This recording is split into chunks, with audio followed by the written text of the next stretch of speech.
ఇది ఐఫోన్ 17.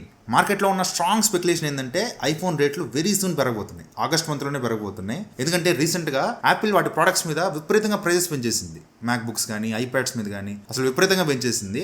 ఒక ఐఫోన్స్ మాత్రం వదిలేసింది. సో ఈ మంత్లో ఆగస్ట్లోనే, ఈవెన్ ఆగస్ట్ ఫస్ట్ వీక్లోనే చాలా మంది చెప్తున్నారు ఐఫోన్ ప్రైజెస్ పెరగబోతున్నాయని చెప్పేసి. బట్ ఎవరు కూడా ఎగ్జాక్ట్గా ఈ పలానా డేట్లో ప్రైజెస్ పెరుగుతాయని ఎవరు చెప్పలేకపోతున్నారు. కాబట్టి ఖచ్చితంగా ఐఫోన్ ప్రైజెస్ ఇండియాలో పెరుగుతాయి. రీసెంట్గా జపాన్లో కూడా ప్రైజెస్ పెంచారు, ఇండియాలో కూడా పెరుగుతాయి. ఒకవేళ పెరగకపోతే హ్యాపీయే, మంచి ప్రైస్కే మనకు ఐఫోన్ వస్తుంది.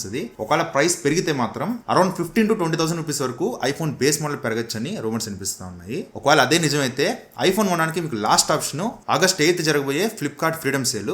ఈ సేల్లో ఐఫోన్ 17 బిలో 80,000 రూపీస్, 80,000 రూపీస్ లోపే వచ్చేస్తుంది. ఒకవేళ మీరు పర్చేస్ చేయాలి, సీరియస్ గా కొనుక్కోవాలి అనుకుంటే మాత్రం ఈ సేల్ లో కొనుక్కోవడానికి ట్రై చేయండి. ఒకవేళ సేల్ తర్వాత ఐఫోన్ ప్రైస్ పెరిగినాయి అంటే మాత్రం మీరు మళ్ళీ దీన్ని కొనలేరు. అయితే ఈ ఫోన్ నేను లాస్ట్ ఇయర్ 2025 డిసెంబర్ లో తీసుకున్నాను. ఇప్పటివరకు ఒక 8 months దాకా నేను ఈ ఫోన్ ని నా పర్సనల్ ఫోన్ గా యూజ్ చేశాను. సో 8 months లో ఈ ఫోన్ నాకు ఎలా అనిపించింది, ఈ ఫోన్లో ఉన్న మేజర్ పాజిటివ్స్ ఏంటి, నెగిటివ్స్ ఏంటి, అసలు ఈ ఫోన్ ఎవరికి సెట్ అవుతుంది, ఎవరు ఈ ఫోన్ తీసుకోవాలనేది ఈ వీడియోలో డీటెయిల్గా డిస్కస్ చేద్దాం. ఒక లాంగ్ టర్మ్ రివ్యూ అనుకోండి. నేను టెక్నికల్ స్పెసిఫికేషన్స్ చెప్పి ప్రతి డిపార్ట్మెంట్లో స్పెసిఫికేషన్స్ ఎక్స్ప్లెయిన్ చేసే వాళ్ళను జస్ట్ డిపార్ట్మెంట్ ఓపెన్ చేసి ఆ డిపార్ట్మెంట్లో నాకు ఏవి నచ్చినాయి, ఏవి నచ్చలేదు, ఇవన్నీ చూసుకుంటూ డీటెయిల్గా చూసుకుంటూ వెళ్ళిపోదాం. Firstly build quality. నేను ఇది 8 months నుంచి యూజ్ చేస్తున్నాను చెప్పే కదా. లాస్ట్ 4 months గా వితౌట్ కేస్ కూడా పక్కన పెట్టేసా. కేస్ లేకుండా ఓన్లీ ఫోన్, ఎక్కడికి వెళ్తున్నా చేతిలో డైరెక్ట్ గా ఫోన్ పట్టుకుని వెళ్తున్నాను. చాలాసార్లు ఫోన్ కింద పడింది, అక్కడక్కడ డెంట్లు కూడా పడ్డాయి, పైన ఒక 2-3 డెంట్లు పడ్డాయి, కింద టైప్ సి పోర్ట్ దగ్గర ఒక చిన్న డెంట్ పడింది. బట్ స్టిల్ బిల్డ్ క్వాలిటీ అయితే చాలా బాగుంది. కొంచెం హైట్ నుంచి పడ్డా కూడా చాలా సార్లు డ్రాప్ సర్వ్ అయింది. చుట్టూ aluminium frame, back side glass body, front side అదేదో సిరామిక్ షీల్డ్ ప్రొటెక్షన్ అంటారు, కానీ దీని మీద ఖచ్చితంగా టెంపర్ గ్లాస్ వేసుకోండి. స్క్రీన్ పగిలిందంటే రిపేర్ కాస్ట్ హెవీ ఉంటుంది, చాలా ఎక్కువ ఉంటుంది. అండ్ కేస్ లేకుండా యూజ్ చేశాను కదా, కేస్ లేకుండా మాత్రం ఫోన్ ఇన్ హ్యాండ్ ఫీల్ చాలా బాగుంటుంది, చాలా ప్రీమియం ఉంటుంది. ఇది చిన్న సైజ్ ఫోన్, 6.3 inch డిస్ప్లే కాబట్టి చేతిలో పట్టుకున్నప్పుడు చాలా కాంపాక్ట్ ఫీలింగ్ ఉంటుంది. అండ్ చాలా లైట్ వెయిట్ ఉంటుంది, జస్ట్ 188 grams వెయిట్ ఉంటుంది. అండ్ ఈవెన్ వాటర్ రెసిస్టెంట్, ఇది IP68 వాటర్ రెసిస్టెంట్ తో వస్తుంది. ఒకసారి నేను ట్యాప్ కింద కూడా పెట్టేస్తూ ఉంటాను, బట్ నేను అది మీకు రికమెండ్ చేయను. ఎందుకంటే వాటర్ వల్ల ఈ ఫోన్ కి డ్యామేజ్ అయిందంటే వీళ్ళు వారంటీ క్లెయిమ్ చేయరు. ఎప్పుడైనా ఎక్స్ట్రీమ్ గా అవసరం అయితేనే తడపండి, అట్లనే బీచ్లకి, స్విమ్మింగ్ పూల్కి ఇట్లాంటి వాటికి తీసుకెళ్లొద్దు, అక్కడ సర్వే అవ్వడం కష్టము. ఓవరాల్ గా బిల్డ్ క్వాలిటీ మాత్రం చాలా బాగుంటుంది. అండ్ కమింగ్ టు డిస్ప్లే, ఇది 6.3 inches super retina HDR display తో వస్తుంది. సూపర్ రెటినా HDR డిస్ప్లే అంటే మీకు ఫుల్ హెచ్డీకి 1.5K కి మధ్యలో ఉంటుంది రిజల్యూషన్. వీళ్ళు అసలు ఎక్కడ మెన్షన్ చేయరు ఎంత రిజల్యూషన్ అనేది. డిస్ప్లే క్వాలిటీ మాత్రం చాలా బాగుంటుంది. మేజర్ హైలైట్ ఏంటంటే ప్రీవియస్ జనరేషన్తో కంపేర్ చేసుకుంటే రీఫ్రెష్ రేట్ పెంచారు. నార్మల్గా బేస్ మోడల్స్ లో 60 Hz రిఫ్రెష్ రేట్ ఉండేది, దీనిలో వీళ్ళు promotion display 120 Hz refresh rate తీసుకొచ్చారు. ఫోన్ అయితే మీకు చాలా స్మూత్ ఉంటుంది. ఏవైతే ప్రో మోడల్స్ ఉంటాయో అవి యూజ్ చేసినప్పుడు మీకు ఎంత స్మూత్ ఎక్స్పీరియన్స్ అనిపిస్తుందో బేస్ మోడల్ ఐఫోన్ 17 కూడా అంతే స్మూత్ గా అనిపిస్తుంది. ఈవెన్ డిస్ప్లేలో కలర్స్ కూడా బాగుంటాయి. మరి సామ్సంగ్ AMOLED డిస్ప్లేస్ లో వచ్చినట్టు ఆ వైబ్రెంట్ కలర్స్, ఆ పాప్డ్ అవుట్ కలర్స్ మాత్రం ఈ ఫోన్ లో అంత బూస్ట్ అయి కనిపించదు, కానీ డిస్ప్లే క్వాలిటీ బాగుంటుంది. సినిమాలు అవి చూసుకునేటప్పుడు మంచి ఎక్స్పీరియన్స్ ఉంటుంది. ఈవెన్ ఇండోర్ లో బ్రైట్నెస్ కూడా చాలా ఎక్కువ ఉంటుంది. ఎప్పుడు కూడా ఇండోర్ లో ఫుల్ బ్రైట్నెస్ పెట్టుకోవాల్సిన అవసరం రాదు. ఈవెన్ HDR బ్రైట్నెస్ అయితే అసలు కళ్ళు పోతాయి అనమాట. అప్పుడప్పుడు Instagram reels, YouTube videos HDR లో ప్లే అయితే కళ్ళు పోతాయి ఒక సెకండ్. దీని మీద రీసెంట్ గా ఒక షార్ట్ వీడియో పోస్ట్ చేశాను, అది ఎలా ఆఫ్ చేసుకోవాలని ఆ వీడియోలో చెప్పాను. So HDR performance, display brightness తోపు ఉంటుంది.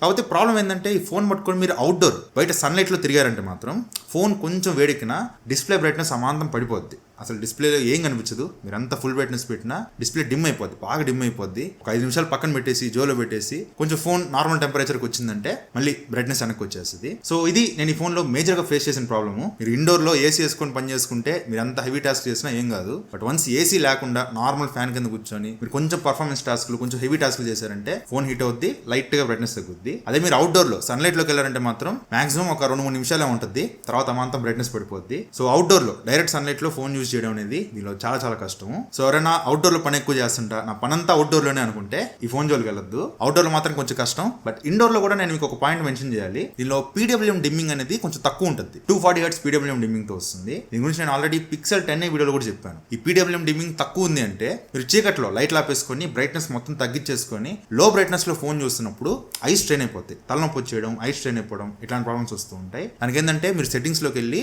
యాక్సెసిబిలిటీలో టెక్స్ట్ అండ్ డిస్ప్లే సైజ్ లో డిస్ప్లే పల్స్ స్మూత్ ఉంటుంది, దాన్ని ఎనేబుల్ చేసుకుంటే అప్పుడు మీకు కొంచెం బెటర్. ఖచ్చితంగా మొత్తం పోద్దని చెప్పను, బట్ కొంచెం బెటర్. ఇంతకు ముందు పోలిస్తే కొంచెం ఇంప్రూవ్మెంట్ కనిపిస్తుంది. ఈవెన్ మీకు ఇక్కడ స్క్రీన్ మీద ఫ్లిక్కరింగ్ డిఫరెన్స్ కూడా నోటీస్ చేయొచ్చు. ఈ ఫ్లిక్కరింగ్ అనేది మీకు నేకెడ్ ఎక్కి డైరెక్ట్ కళ్ళతో చూస్తే కనిపించదు, ఇది ఓన్లీ కెమెరాస్ లోనే కనిపిస్తుంది. డైరెక్ట్ కళ్ళకి కనిపించదు, బట్ బ్రెయిన్ దాన్ని నోటీస్ చేస్తుంది. సో బ్రెయిన్ దాన్ని నోటీస్ చేయడం వల్ల మీకు ఆ హెడ్ ఏక్ రావడం, కళ్ళు మంటలు పుట్టడం ఇట్లాంటివన్నీ జరుగుతూ ఉంటాయి. దీని మీద కుదిరితే ఒక డెడికేటెడ్ వీడియో మన ఛానల్లో ప్లాన్ చేస్తాను. చాలా ఇంట్రెస్టింగ్ టాపిక్ ఇది. సో ఇది ఓవరాల్ గా డిస్ప్లే గురించి అయితే. అండ్ సౌండ్ ఇది స్టీరియో స్పీకర్స్ తో వస్తుంది. సౌండ్ క్వాలిటీ మాత్రం ఎక్సలెంట్ ఉంటుంది. చాలా లౌడ్ ఉంటుంది, చాలా క్లియర్ ఉంటుంది, చాలా షార్ప్ ఉంటుంది.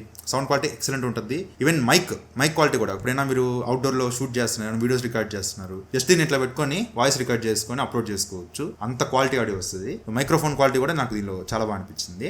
అండ్ కమింగ్ టు బ్యాటరీ, వీళ్ళు ఎగ్జాక్ట్ గా ఎంత ఎంఏహెచ్ బ్యాటరీ, ఎన్ని వాట్స్ ఫాస్ట్ ఛార్జింగ్ సపోర్ట్ చేస్తుంది ఇవన్నీ ఎక్కడ మెన్షన్ చేయరు. బట్ లీక్స్ ప్రకారం అయితే దీనిలో 3692 mAh బ్యాటరీ ఉంటుంది. Up to 40 watts wired charging support చేస్తుంది. Up to 30 watts MagSafe wireless charging support చేస్తుంది. నా దగ్గర 40 వాట్స్ అడాప్టర్ లేదు, యాపిల్ అడాప్టర్ లేదు. నేను గాన్ ఛార్జర్ యూజ్ చేస్తుంటా. ఆ నథింగ్ గాన్ ఛార్జర్ ఉంటుంది కదా, ఆ Nothing GaN charger 65 watts output support చేస్తుంది. నేనైతే దాన్ని యూజ్ చేస్తాను. సో ఆ గాన్ ఛార్జర్ యూజ్ చేస్తే నాకు 0 to 100% అరౌండ్ 1.5 hour లో ఫుల్ ఛార్జ్ అయిపోతుంది. అయితే 1.5 hour అనేది కొంచెం ఎక్కువ అనిపిస్తుంది, కానీ జస్ట్ ఇది 20 minutes లో 50% ఛార్జ్ చేస్తుంది అండ్ 40 minutes లో 70% ఛార్జ్ చేస్తుంది. లైక్ మీకు 10% బ్యాటరీ ఉంది, మీరు ఒక 40 minutes ఛార్జింగ్ పెట్టుకుంటే 80% వెళ్ళిపోద్ది. సరిపోదు కదా, మరి 100 దాకా వెళ్ళాల్సిన అవసరం లేదు, 80 దాకా చాలు అనుకుంటే జస్ట్ ఒక 40 minutes లో ఇది ఛార్జ్ చేస్తుంది. ఛార్జింగ్ స్పీడ్స్ లో ఇప్పుడు ఇబ్బంది అనిపించలా, ఎందుకంటే మోస్ట్లీ నేను ఓవర్ నైట్ ఛార్జింగ్ పెట్టేస్తాను. ఇట్లా ఛార్జింగ్ పెట్టేసి పడుకునేస్తాను రాత్రి. దీనిలో ఏంటంటే ఆప్టిమైజ్డ్ బ్యాటరీ ఛార్జింగ్ అని ఒక ఆప్షన్ ఉంటుంది. దాన్ని ఎనేబుల్ చేసుకుంటే మీ స్లీప్ సైకిల్ బట్టి, ఫర్ ఎగ్జాంపుల్ నేను 11 గంటలకు పడుకునేస్తాను, అదొక 80% దాకా ఛార్జింగ్ ఎక్కద్ది.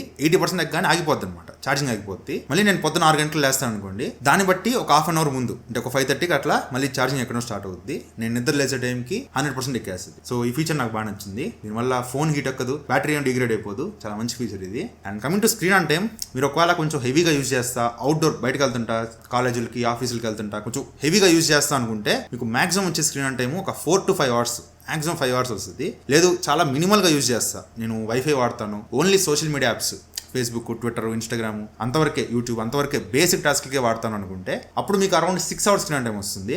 నేను ఈరోజు టెస్ట్ చేశాను, 6 hours స్క్రీన్ టైం వచ్చింది, ఇంకా 20% బ్యాటరీ మిగిలింది. సో మీకు స్క్రీన్ టైం అయితే ఎక్కువ రాదు, మీరు కొంచెం హెవీగా యూజ్ చేసిన మ్యాక్స్ 3.5 hour 4 hours మళ్ళీ 20% వచ్చేస్తుంది. మళ్ళీ ఛార్జింగ్ పెట్టుకోవాలి. సో బ్యాటరీ అయితే అంత సూపర్గా ఉండదు. నేనైతే రోజు కనీసం ఒక 2-3 సార్లు ఛార్జింగ్ పెట్టేస్తాను. అంటే ప్రతిసారి 0 to 100% పెడతాను కాదు, ఒక 50% ఉన్నా మళ్ళీ పెట్టేస్తా, ఒక 40 వచ్చినా పెట్టేస్తుంటా, అలా పెడతా ఉంటాను. రోజుకు 2-3 సార్లు ఖచ్చితంగా ఛార్జింగ్ పెడతాను. సో అలా అవైలబిలిటీ ఉంది అనుకుంటేనే ఈ బ్యాటరీతో మీరు ఎక్కగలరు, లేకపోతే కష్టం. మెయిన్ గా మీరు ఒకవేళ మ్యాప్స్ యూజ్ చేస్తున్నా, వాట్సాప్ వీడియో కాల్స్ కానీ, ఆడియో కాల్స్ కానీ, ఈవెన్ కెమెరాలో వీడియోస్ రికార్డ్ చేయడం ఇట్లాంటి పనులు చేస్తుంటే మాత్రం బ్యాటరీ చాలా ఫాస్ట్ గా ట్రైన్ అయిపోద్ది. విత్ ఇన్ అవర్స్ 2-3 hours లోనే అయిపోద్ది బ్యాటరీ. అండ్ ఈ ఫోన్ నేను ఒక 3 months దాకా సెకండరీ ఫోన్ గా యూజ్ చేశాను. ఫస్ట్ 3 months సెకండరీ ఫోన్ గా యూజ్ చేశాను. అప్పుడు 2 రోజులకి 3 రోజులకి ఒకసారి ఛార్జింగ్ పెట్టేవాడిని. తర్వాత ఒక 4-5 months దాకా పర్సనల్ ఫోన్, ప్రైమరీ ఫోన్ గా యూజ్ చేశాను. అప్పుడు 2-3 సార్లు ఛార్జింగ్ పెట్టుకుంటూ వచ్చాను. సో ప్రస్తుతానికి అయితే నా ఫోన్ లో 272 సైకిల్ కౌంట్ ఉంది, బ్యాటరీ హెల్త్ అరౌండ్ 96% ఉంది, విచ్ ఇస్ ఓకే. అంత సూపర్ ఏం కాదు, but okay. Coming to performance, దీనిలో Apple bionic A19 chip use చేశారు. సో నేనైతే ఈ ఫోన్ లో గేమ్స్ ఎప్పుడు ఆడింది లేదు. అసలు నేను ఈ ఫోన్ వాడేది గేమ్స్ కోసం కాదు, నా గేమింగ్ అంటే నచ్చదు, నాకు అసలు ఇంట్రెస్ట్ ఉండదు. ఖచ్చితంగా ఇంకా ఫోన్ రివ్యూల్ చేయాలి కాబట్టి తప్పక ఆడతాను, కానీ నాకు అసలు గేమింగ్ అంటే అసలు ఇంట్రెస్ట్ లేదు. సో గేమింగ్ గురించి అయితే నేను ఎక్కువ మాట్లాడను, బట్ గేమింగ్ అయితే ఇది బాగా హ్యాండిల్ చేస్తుంది. BGMI లాంటి గేమ్స్ కూడా చాలా స్మూత్ గా హ్యాండిల్ చేస్తుంది. 120 FPS లో కూడా మీరు BGMI లాంటి గేమ్స్ ఆడుకోవచ్చు. బట్ నేను ఎప్పుడు గేమ్స్ పెద్దగా ఆడలేదు కాబట్టి, ఇది లాంగ్ టర్మ్ రివ్యూ కాబట్టి నేను గేమ్స్ గురించి పెద్దగా మాట్లాడను. బట్ గేమ్స్ ఆడాలనుకునే వాళ్ళకి ఇది పనిగా అనిస్తుంది. ఈవెన్ దీనిలో హార్డ్వేర్ లెవెల్ రే ట్రేసింగ్ సపోర్ట్ కూడా చేస్తుంది. సో గేమింగ్ కూడా బాగానే ఉంటుంది. బట్ నేను దీనిలో ఎక్కువగా చేసేది మాత్రం పర్ఫార్మెన్స్ టాస్క్లు, అంటే వీడియో ఎడిటింగ్ చేస్తుంటా. అప్పుడప్పుడు VN లో చిన్న షార్ట్స్ అట్లాంటివి ఎడిట్ చేస్తూ ఉంటాను. సో స్మూత్ పర్ఫార్మెన్స్, ఎక్కడ ఇబ్బంది అనిపించదు. ఈవెన్ చిన్న మల్టీ టాస్కింగ్ చేస్తున్నా, కొంచెం హెవీ మల్టీ టాస్కింగ్ చేస్తున్నా, ఎక్కడ ఇబ్బంది అనిపించదు. చాలా స్మూత్ ఉంటుంది. ఈవెన్ ర్యామ్ లో కూడా చాలా యాప్స్ ర్యామ్ మెమరీలో ఉంచుకుంటుంది. దాదాపు ఒక 30-40 యాప్స్ ఉంచేస్తానంటే క్లియర్ చేయను. యాప్స్ క్లియర్ చేసే ఆప్షన్ ఉండదు ఐఫోన్ లో, మాన్యువల్ గా రిమూవ్ చేస్తే పోవాలి, అన్ని ఒకేసారి క్లియర్ చేసే ఆప్షన్ ఉండదు అనమాట. సో ప్రతిదీ యాడ్ క్లియర్ చేస్తామని నేను అట్లా వదిలేస్తాను. ఒక 30-40 యాప్స్ అలాగే ఉంటాయి ర్యామ్ మెమరీలో, అయినా కూడా ఎక్కడ కూడా ల్యాగ్ అనిపించదు. అండ్ ర్యామ్ మెమరీలో చిన్న యాప్స్ అయితే కొన్ని 2-3 రోజుల తర్వాత కూడా అది ఓపెన్ చేస్తే ఎక్కడ క్లోజ్ చేసాను అక్కడే ఓపెన్ అవుతుంది. సో ర్యామ్ పర్ఫార్మెన్స్ మాత్రం చాలా బాగుంది. బట్ హీటింగ్, ఈ ఫోన్ లో నేను హీటింగ్ ఇష్యూస్ చాలా నోటీస్ చేస్తాను. నేను చెప్పా కదా, ఏసీ లేకుండా మీరు బయటకు వెళ్ళి రోడ్డు మీద కానీ ఎక్కడైనా ఆఫీసులకి అటుకిటికి వెళ్ళినప్పుడు అంత కూల్ టెంపరేచర్ లేదు, నార్మల్ రూమ్ టెంపరేచర్ ఉంది అనుకుంటే అక్కడ మీకు కొంచెం హెవీగా ఫుల్ బ్రైట్నెస్ పెట్టి డేటా మీద మీరు ఇన్స్టాగ్రామ్ రీల్స్ చూసినా ఫోన్ మీకు వామ్ అయినట్టు అనిపిస్తూ ఉంటుంది. అఫ్ కోర్స్ మీరు కేస్ వేస్తే మీరు ఆ ఫీలింగ్ రాదు. నేను చెప్పా కదా 4-5 months కేస్ లేకుండా వాడానని. అందువల్ల నేను చెప్తున్నా, ఫోన్ నేను డైరెక్ట్ గా పట్టుకున్నా కాబట్టి నేను జస్ట్ ఇన్స్టాగ్రామ్ రీల్స్ చూసినా కూడా ఫుల్ బ్రైట్నెస్ లో ఖచ్చితంగా ఫోన్ హీట్ అవుతుంది. సో దీనికి రెడీగా ఉండండి. హీటింగ్ మాత్రం నాకు ఈ ఫోన్ లో ఇంకొంచెం బెటర్ గా ఆప్టిమైజ్ చేస్తుంటే బాగుంది అనిపించింది. ఎందుకంటే దీనిలో కూలింగ్ సిస్టమ్స్ ఏం ఇంప్లిమెంట్ చేయాల, దీనిలో ఏం కూలింగ్ సిస్టమ్స్ ఉండవు. ఖచ్చితంగా దీనిలో హీటింగ్ మీరు నోటీస్ చేస్తారు. Coming to cameras, back side 48 megapixel main camera, 48 megapixel ultra wide angle camera ఉంటుంది.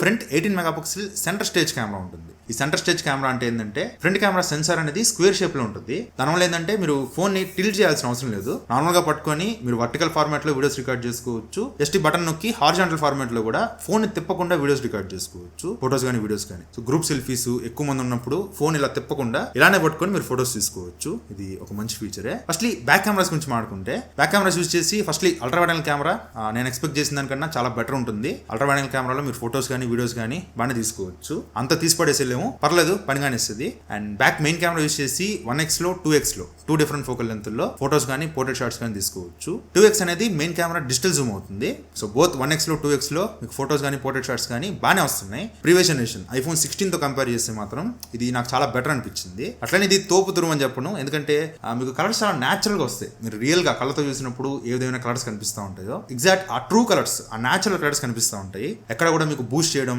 ఫేస్ మీద ఆ బ్యూటీ యాడ్ చేయడం ఇట్లాంటివి ఏమి ఉండవు అనమాట. చాలా న్యాచురల్ గా వస్తాయి ఫోటోస్. ఇది కొంతమందికి నచ్చొచ్చు, నచ్చపోవచ్చు. నాకైతే అంత సూపర్ అనిపిలా, అట్లని అంత తీసి పడేసేలాగైతే లేవు. కాకపోతే నాకు ఈ ఫోన్ లో బాగా నచ్చింది అయితే వీడియోగ్రఫీ. వీడియోస్ మాత్రం ఎక్సలెంట్ వస్తాయి. ఇప్పటి వరకు మన ఛానల్లో రివ్యూస్ చేసే కదా, ఆ రివ్యూస్ లో majority of the B rolls ఏవైతే టాప్ షాట్స్ ఉంటాయో, ఫోన్ కింద చూపిస్తూ టాప్ షాట్స్ ఉంటాయో, అవన్నీ నేను ఐఫోన్ బ్యాక్ కెమెరాలో రికార్డ్ చేశాను. ఈవెన్ మీరు ఆ షాట్స్ అనే కాదు, నార్మల్ గా కూడా బ్యాక్ కెమెరా యూస్ చేసి 4K 60 FPS లో వీడియోస్ రికార్డ్ చేసుకోవచ్చు. వీడియో క్వాలిటీ మాత్రం ఎక్సలెంట్ గా వస్తుంది. డైనమిక్ రేంజ్ కానీ, ఎక్స్పోజర్ కంట్రోల్ కానీ, కలర్స్ కానీ, ఎవ్రీథింగ్ చాలా న్యాచురల్ గా, చాలా రియల్ గా కనిపిస్తూ ఉంటాయి. ఈవెన్ సినిమాటిక్ మోడ్ ఉంటుంది, అంటే బ్యాక్గ్రౌండ్ బ్లర్ చేసి మీరు 4K 30 FPS లో వీడియోస్ రికార్డ్ చేసుకోవచ్చు. ఈవెన్ 1x లో 2x లో 2 ఫోకల్ లెంత్ లో తీసుకోవచ్చు. వీడియో క్వాలిటీ కూడా అసలు ఎక్సలెంట్ గా ఉంటుంది. ఎవరైనా కంటెంట్ క్రియేటర్స్ ఎవరైతే రీల్స్ చేస్తా, యూట్యూబ్ లో వీడియోస్ చేస్తాను, నాకు మెయిన్ వీడియోగ్రఫీ బాగుండాలి అనుకుంటారో వాళ్ళకి మాత్రం పర్ఫెక్ట్ చాయిస్ ఇది. వీడియోగ్రఫీ దీనిలో చాలా బాగుంటుంది. ఈవెన్ ఫ్రంట్ కెమెరాలో కూడా వీడియో క్వాలిటీ చాలా బాగుంటుంది. ఫ్రంట్ కెమెరాలో కూడా 4K 60 FPS లో వీడియోస్ రికార్డ్ చేసుకోవచ్చు. మన షార్ట్స్ మొత్తం నేను ఐఫోన్ ఫ్రంట్ కెమెరా, ఈ ఐఫోన్ 17 ఫ్రంట్ కెమెరాలో రికార్డ్ చేస్తాను. అండ్ ఫ్రంట్ కెమెరా యూస్ చేసి మీరు వ్లాగులు రికార్డ్ చేసుకోవచ్చు. వీడియో క్వాలిటీ కూడా చాలా బాగా వస్తుంది.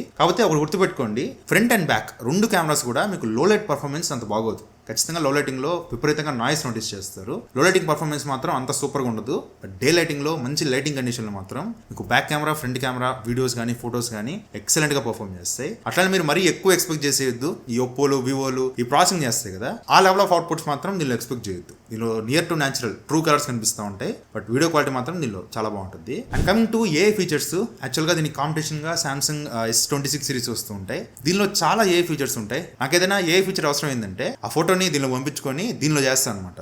అంతేగాని ఐఫోన్లో చేయను, ఎందుకంటే ఐఫోన్లో ఏ ఫీచర్స్ చాలా వర్స్ట్గా ఉంటాయి. ప్రస్తుతానికైతే అసలు తీసి పడేయచ్చు, ఆటలు అట్టుకోండు తీసి పక్కన వేయచ్చు అనమాట. వేరే ఏ బ్రాండ్తో కంపేర్ చేసుకున్నా ఇది చాలా వెనకాల కూడా ఉంటుంది. కాకపోతే iOS 27లో చాలా ఏ ఫీచర్స్ అప్డేట్ చేస్తా అని చెప్పారు.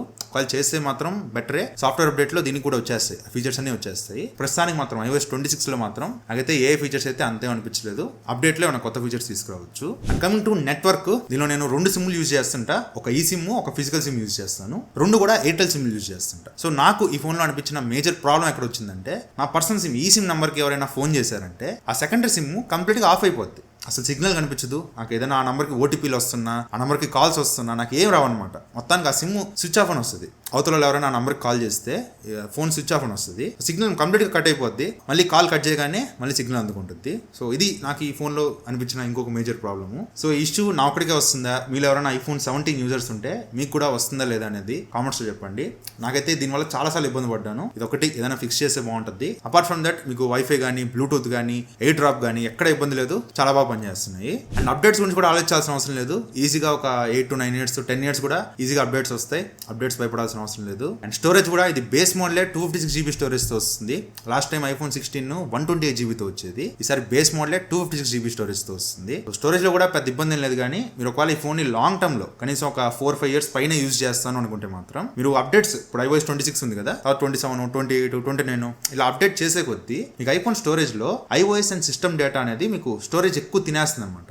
దాన్ని మీరు క్లియర్ చేయలేరు, దాన్ని డిలీట్ చేయలేరు. అవి అలాగే ఉంటాయి, అవి పేరుకుపోతూ ఉంటాయి అనమాట. మన ఇంటర్నల్ స్టోరేజ్ లోంచి స్టోరేజ్ అంతా వెళ్ళిపోతూ ఉంటుంది వాటికి. దీని మీద అసలు ఈ డేటా ఎలా రిమూవ్ చేయాలని ఒక షార్ట్ వీడియో పోస్ట్ చేశాను. దాని నుంచి కొంచెం తగ్గించుకోవచ్చు. కాకపోతే కంప్లీట్ గా క్లియర్ అవ్వదు, ఇది గుర్తుపెట్టుకోండి. అండ్ ఐఫోన్ లో యాప్స్ ఆప్టిమైజేషన్ చాలా బాగుంటుంది. సోషల్ మీడియా యాప్స్ యూజ్ చేస్తున్నప్పుడు ఆండ్రాయిడ్ తో పోలిస్తే ఐఫోన్ లో ఆప్టిమైజేషన్ చాలా బాగుంటుంది. అండ్ iOS ఇది కంప్లీట్ iOS తో వస్తుంది. ఆండ్రాయిడ్ ఫోన్ యూజ్ చేసిన వాళ్ళకి ఇది అడాప్ట్ అవడానికి కొంచెం టైం పడుతుంది, కొంచెం డిఫరెంట్ గా అనిపిస్తూ ఉంటుంది. కొన్ని రోజులు యూజ్ చేస్తే అది అడాప్ట్ అయిపోద్ది, అంత కష్టంగా ఉండదు. అండ్ దీనిలో షార్ట్ కట్స్ గురించి నేను చాలా వీడియోస్లో చెప్పాను. షార్ట్ కట్స్ కూడా దీనిలో చాలా బాగుంటాయి. సో ఇది ఇది ఈ ఫోన్ గురించి అయితే. సో ఫైనల్ గా అసలు ఈ ఫోన్ లో మేజర్ పాజిటివ్స్ ఏంటి? First build quality, build quality బాగుంటుంది, డిస్ప్లే అండ్ సౌండ్ క్వాలిటీ బాగుంటుంది, పర్ఫార్మెన్స్ బాగుంటుంది, యూజర్ ఎక్స్పీరియన్స్ iOS కొంచెం అడాప్ట్ అవడానికి కొంచెం టైం పడుతుంది కానీ iOS దీనిలో చాలా బాగుంటుంది. అండ్ కెమెరాస్ మెయిన్ గా వీడియోస్ మాత్రం దీనిలో చాలా బాగా వస్తాయి. అండ్ అప్డేట్స్, లాంగ్ అప్డేట్స్ ఉంటాయి. యాప్ ఆప్టిమైజేషన్స్ ఆండ్రాయిడ్ తో పోలిస్తే యాప్ ఆప్టిమైజేషన్స్ దీనిలో చాలా బాగుంటాయి. ఈవెన్ షార్ట్ కట్స్ యాప్ ఉంటుంది, షార్ట్ కట్స్ మీరు విపరీతంగా వాడుకోవచ్చు.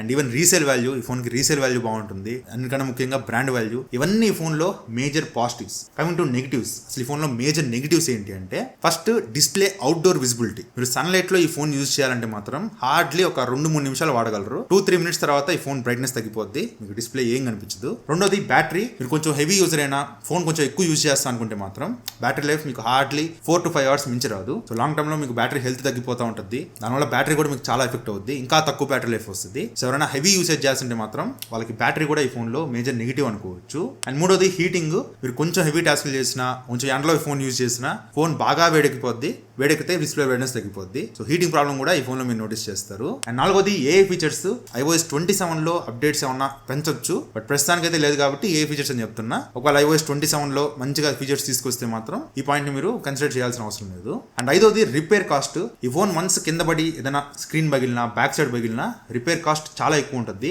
ఎందుకు వచ్చింది ఈ గోలా అని యాపిల్ కేర్ తీసుకున్నా కూడా దాని ప్రీమియం కూడా చాలా ఎక్కువ ఉంటుంది. అండ్ నెక్స్ట్ డేటా ట్రాన్స్ఫర్, ఒకవేళ మీరు విండోస్ పీసీ కానీ ల్యాప్టాప్ కానీ యూజ్ చేస్తుంటే మీకు ఐఫోన్ నుంచి విండోస్ ల్యాప్టాప్ కి డేటా ట్రాన్స్ఫర్ చేసుకోవడం అనేది చాలా కష్టం, చాలా ఇబ్బంది అనిపిస్తుంది. ప్రతిసారి ఒక iTunes దాని మీద కూడా ఒక వీడియో చేసా, కొంచెం టైం పడుతుంది, ఒక పెద్ద ప్రాసెస్ ఉంటుంది, ఆ వీడియోలు చూడొచ్చు. సో ఇవి ఈ ఫోన్ లో నాకు అనిపించిన మేజర్ నెగిటివ్స్ అయితే. సో ఎవరికి ఫోన్ సెట్ అవుతుంది అంటే ఫస్ట్ కంటెంట్ క్రియేటర్స్, ఎవరైనా వీడియోస్ రికార్డ్ చేసుకోవాలి, ఏదైనా బ్లాగ్స్ అప్లోడ్ చేయాలనుకుంటే వాళ్ళకి ఈ ఫోన్ పర్ఫెక్ట్ సెట్ అవుద్ది. లేదు నేను సోషల్ మీడియా యాప్స్ ఎక్కువ యూజ్ చేస్తుంటా, గేమింగ్ ఎక్కువ వాడుతుంటా, కెమెరాస్ వాడుతుంటా, కొంచెం ఫోన్ హెవీగానే యూజ్ చేస్తుంటా, కాకపోతే నాకు ఎప్పుడు పడితే అప్పుడు ఛార్జింగ్ పెట్టుకోవడానికి కుదురుతుంది, నాకు అవైలబిలిటీగా ఛార్జర్ దగ్గరలోనే ఉంటుంది, నాకు అది పెద్ద ప్రాబ్లం కాదు అనుకుంటారో వాళ్ళకి ఫోన్ సెట్ అవ్వచ్చు. అండ్ ఎవరైతే ఇండోర్ లోనే ఎక్కువ ఫోన్ యూజ్ చేస్తా, అవుట్డోర్ లో పెద్దగా వాడను అనుకుంటారో వాళ్ళకి కూడా ఈ ఫోన్ సెట్ అవుద్ది. సో ఎవరైనా ఐఫోన్ తీసుకోవాలనుకుంటే ప్రస్తుతానికి నేను iPhone 13 నుంచి యూజ్ చేస్తున్నా. iPhone 13, 15, 16, 17 అన్ని వాడాను. అన్నిట్లోకి ది బెస్ట్ అనిపించింది మాత్రం నాకు iPhone 17. 16 దానిలో కూడా చాలా ప్రాబ్లమ్స్ ఉన్నాయి, బట్ దీనిలో మాత్రం చాలా వరకు ఆ ప్రాబ్లమ్స్ అన్నింటినీ క్లియర్ చేశారు. చిన్న చిన్న హీటింగ్ ఇష్యూస్, ఆ బ్యాటరీ ఇష్యూస్ ఇవి తప్పించి దీనిలో పెద్దగా మేజర్ నెగిటివ్స్ అయితే ఏం లేవు. సో ఖచ్చితంగా కన్సిడర్ చేయొచ్చు, మంచి ఫోనే. సో ఇది వాటి వీడియో అయితే. వీడియో నచ్చితే లైక్ చేయండి, షేర్ చేయండి, కామెంట్ చేయండి, ఛానల్ సబ్స్క్రైబ్ చేసి మాత్రం మర్చిపోకండి. Thank you for watching. Bye, Jai Hind.